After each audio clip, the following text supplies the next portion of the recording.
What's up mga boss? Ayan, tuturo ko kayo paano mag-PC build. Let's go! Dito, yung processor mo na ilalagay natin. So, mapapansin nyo ayan, Ryzen. Tapos may parang gold sa gilid. Sa kaliwa, sa ilalim. So, tatapat mo lang siya rito sa may parang arrow. Tuturo ko po siya. Ayan, may parang arrow yan. May kita kayo. Ayan. So, kapag ikakabit nyo na siya, kailangan nyo na pong gawin is tanggalin itong taas po yung nasa gilid, and then tapat nyo po yung gold sa may ilalim sa kaliwa dun po sa arrow na tinuro ko po sa inyo. So kakabit nyo po siya. Mag-fit naman po kagad yan, so tulak nyo lang po konti. So no need po na i-press siya ng sobrang tigas po para po maiwasan natin yung pagbali ng pins. Dito kakabit natin yung mga fans. Tanggalin nyo po muna yung mga nasa taas kababa. Ayan po. Ayan, sa pagbibuild naman, tanggalin nyo muna yung tempered glass and then yung kabila pong side panel.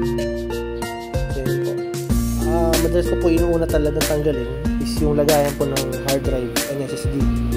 So yun po, kinabit ko po muna para po lahat tayong alalahanin na.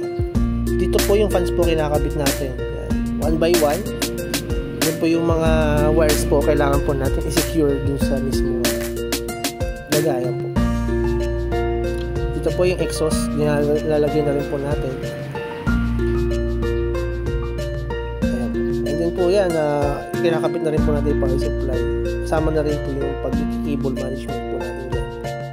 So, pansin nyo po, medyo marami tayong mag-cable zip tie po kasi po i-secure po natin lahat po ng mga allowances po. So dito maraming nalilito. So turuan ko kayo.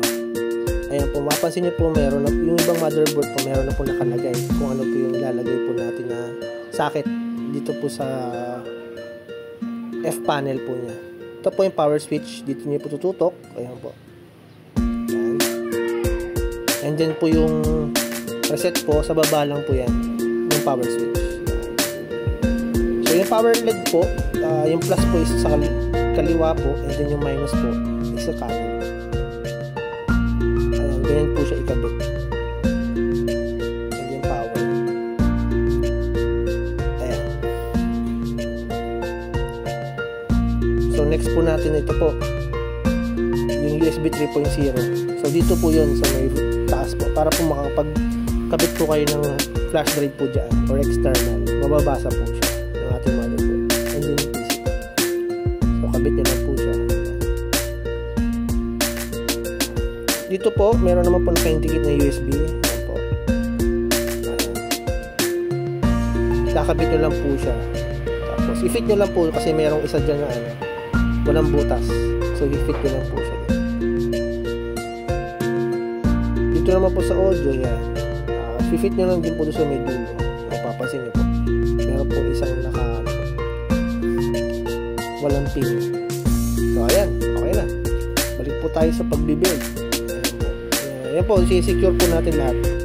Secure po natin lahat ng mga wirings po para po hindi magulo kapag po maglalagdag po tayo ng hard drive. And then po, di po tayo malito din sa mga socket po na ilalagay po natin in the future upgrades po natin. So, ayan po natin. So, ayan. Pagpasensya na po yung cable management. Medyo di po gano'ng kaganda. So, ayan po. So, ayan. On na po natin. Nakikita nyo po, nag-on na po kagad siya. And install na po natin ng trial operating system po ng Windows 10 Pro. So, yun. Napakaganda. Yun. Nag-boot na. Let's go!